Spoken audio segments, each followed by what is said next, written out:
Hi friends, स्वागत है आप सभी को हमारे YouTube channel NK basic study पे। तो दोस्तों, जैसा कि आप लोगों को पहले से थंबनेल देखकर पता चल गया होगा कि हम आज क्लास 10th के त्रिकोणमितीय अनुपात चैप्टर को पढ़ाने जा रहे हैं। तो दोस्तों, सबसे पहले जान लें कि त्रिकोणमितीय अनुपात कहते किसे हैं। तो किसी समकोण त्रिभुज के दो भुजाओं के अनुपात को त्रिकोणमितीय अनुपात कहते हैं। जैसे ये एक समकोण त्रिभुज है और ये इसका एक कोण 90 अंश का होता है। तो सबसे पहले जानना जरूरी ये होता है कि समकोण त्रिभुज किसे हैं। तो ऐसा त्रिभुज जिनके किसी एक कोण का मान 90 अंश हो उसे समकोण त्रिभुज कहते हैं। तो इस त्रिभुज का नामकरण भी कर लेते हैं। तो इस त्रिभुज का नामकरण त्रिभुज ABC हो गया और इसे समकोण त्रिभुज कहते हैं। तो और त्रिकोणमितीय अनुपातें 6 होती हैं। तो 6 त्रिकोणमितीय अनुपातों को सबसे पहले जानना जरूरी होता है कि उन 6 त्रिकोणमितीय अनुपातें कौन कौन सी होती हैं। तो जिनमें पहला त्रिकोणमितीय अनुपात जो होता है वो साइन होता है और जो दूसरा होता है वो कास होता है, ठीक। और जो तीसरा नंबर का जो त्रिकोणमितीय अनुपात होता है वो टेन होता है और जो चौथे नंबर का त्रिकोणमितीय अनुपात होता है वो चौथे नंबर का जो होता है वो होता है कोसेक, ठीक। और जो पाँचवें नंबर का होता है वो होता है सेक और जो छठे नंबर का होता है वो होता है काट। तो दोस्तों, ये 6 त्रिकोणमितीय अनुपातें हो गई। और सबसे पहला इम्पोर्टेंट जो बात है वो बात ये है कि इन 6 त्रिकोणमितीय अनुपातों को याद कैसे करें। तो जो 6 त्रिकोणमितीय अनुपात होती हैं उन 6 त्रिकोणमितीय को याद करने के लिए एक ट्रिक होता है जिसका नाम है लाल बटा कक्का, ठीक। तो जो ये लाल बटा कक्का जो ट्रिक है ये ट्रिक जो 3 त्रिकोणमितीय अनुपातों के लिए ही लागू होती हैं। तो जो इसे ऐसे आप लोग को बड़े में दिखा दे थोड़ा, तो इसे लाल बटा कक्का। तो दोस्तों देखिए, ये जो ट्रिक है ये ट्रिक केवल 3 ही के लिए लागू होता है। साइन ये जो होता है ये जो होता है वो साइन के लिए होता है और ये जो अगला होता है ये जो होता है अगला वो कास के लिए होता है, ठीक।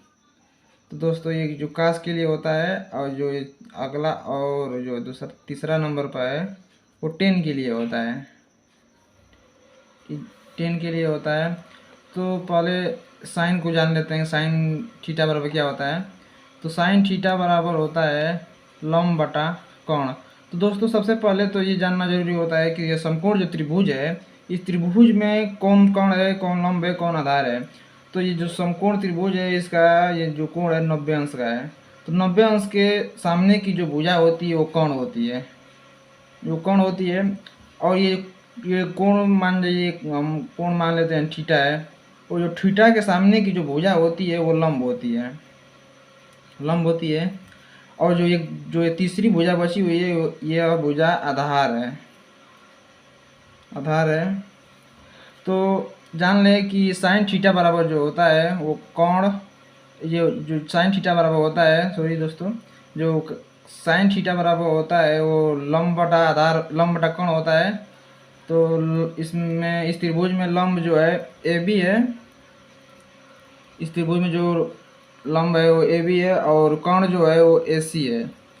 तो दोस्तों, यदि अगर कोई पूछ दे कि साइन थीटा बराबर क्या होता है तो साइन थीटा बराबर लंब बटा कोण होता है। और इसी तरह जो दूसरा त्रिकोणमितीय अनुपात है वो होता है कास थीटा। तो कास थीटा बराबर जो होता है वो आधार बटा कोण होता है। तो ये त्रिभुज ABC है, इस त्रिभुज ABC में जो आधार है वो BC है, और कोण जो है वो AC है। और जो ये तीसरे नंबर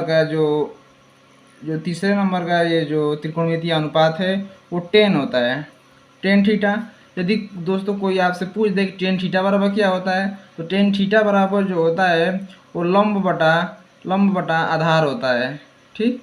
लंब बटा आधार होता है। तो इस समकोण त्रिभुज में जो लंब है वो ए बी है, क्योंकि थीटा के सामने की भुजा जो होती है वो लंब होती है। तो लंब इसमें ए बी है, ए बी बटा बी सी, ये जो है ये बी सी आधार है। तो टेन थीटा बराबर जो होता है वो लंब बटा आधार होता है।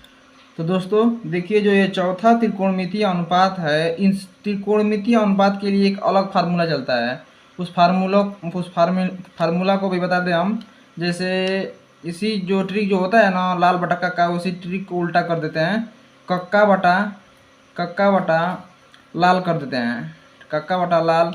तो जो कक्का बटा लाल है वो जो ये है, ये त्रिकोणमितीय अनुपात कोसेक के लिए होता है, ठीक, कोसेक के लिए होता है। और जो ये है वो ये त्रिकोणमितीय अनुपात सेक के लिए होता है, सेक के लिए होता है। जो ये अगला है, जो ये त्रिकोणमितीय अनुपात जो होता है वो काट के लिए होता है, ठीक दोस्तों। तो ये त्रिकोणमितीय अनुपात काट के लिए होता है। तो जो सबसे पहले ये जान लें कि चौथा जो त्रिकोणमितीय अनुपात होता है, इस त्रिकोणमितीय का अनुपात का मान क्या होता है। तो कोसेक, यदि आपसे कोई पूछ दे कोसेक थीटा बराबर जो होता है वो क्या होता है, तो दोस्तों सिंपली आप बता दीजिएगा कि कोसेक थीटा बराबर जो होता है कोण बटा लंब होता है। तो इस समकोण त्रिभुज में देखिएगा सबसे पहले कि कोण है तो क्या है। तो इसमें कोण ए सी है, तो सिंपली हम ए सी अपान जो लंब है वो ए बी है, ए बी लिख सकते हैं। और इसी तरह जो पांचवा जो त्रिकोणमितीय अनुपात है वो पांचवा त्रिकोणमितीय अनुपात सेक होता है। तो सेक अभी हम ट्रिक के माध्यम से आप लोगों को बताए हैं कि जो सेक का मान होता है वो कोण बटा आधार होता है। तो सिंपली हम यहाँ लिख देते हैं कोण बटा आधार। तो इसलिए समकोण त्रिभुज में कोण ए सी है, ए सी अपान आधार जो है वो बी सी है। और जो ये छठे नंबर का जो त्रिकोणमितीय अनुपात होता है वो त्रिकोणमितीय अनुपात काट थीटा होता है, ठीक। क्योंकि हम यहाँ थीटा छोड़ दिए हैं और काट थीटा बराबर लिखते हैं। तो दोस्तों जो छठवां जो त्रिकोणमितीय अनुपात होता है वो काट थीटा होता है। तो काट थीटा बराबर जो होता है वो आधार बटा लंब होता है। तो इस समकोण त्रिभुज में देखिए कि आधार कौन सा है। तो इस समकोण त्रिभुज में जो बी सी है वो आधार है और जो लंब है वो ए बी है। तो दोस्तों यह ऐसे काट थीटा का मान हुआ, काट थीटा का मान होता है आधार बटा लंब। तो सिंपली आपसे कुछ यदि कोई पूछ दे तो आप इस ट्रिक के माध्यम से भी बता सकते हैं कि साइन थीटा का मान क्या होता है और काट थीटा का मान क्या होता है, टेन थीटा का मान क्या होता है और कोसेक थीटा का मान क्या होता है और सेक थीटा का और काट थीटा का मान क्या होता है। तो दोस्तों तो हम मिलेंगे अब अगले नए वीडियो के साथ। तो दोस्तों हमें उम्मीद है कि आप लोगों को ये वीडियो समझ में आया होगा। तो दोस्तों ऐसे ही लेटेस्ट और एजुकेशन से संबंधित जानकारी पाने के लिए हमारे चैनल को सब्सक्राइब करें और बेल आइकन को ऑल पर रखें, ताकि हम एजुकेशन से संबंधित कोई भी वीडियो अपलोड करूं तो सबसे पहले आप तक पहुंचे। दोस्तों तब तक के लिए जय हिंद साथियों।